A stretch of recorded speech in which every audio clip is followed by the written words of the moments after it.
আপনি কি জানেন পৃথিবীর ইতিহাসে এমন একটি আংটি ছিল যার ক্ষমতার কাছে জিন, পরী, এমনকি বাতাসও মাথা নত করতে বাধ্য হতো? এটি কোনো সাধারণ আংটি ছিল না।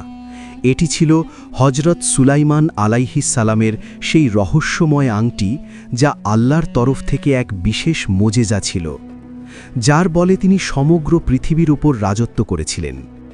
কিন্তু একদিন সেই আংটি হারিয়ে যায়।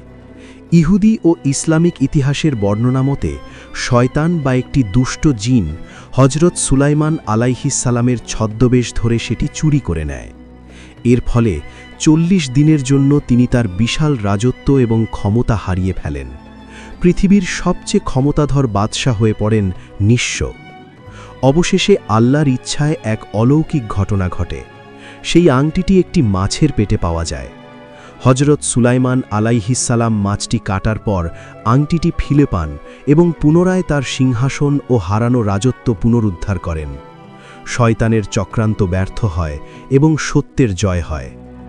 অনেকেই বিশ্বাস করেন এই আংটি এখনও পৃথিবীতে কোথাও লুকানো আছে, হয়তো জেরুজালেমের নিচে বা হারানো সিন্দুক আর্ক অফ দ্য কভনেন্টের ভেতরে। কিন্তু এর আসল অবস্থান আজও এক বিশাল রহস্য।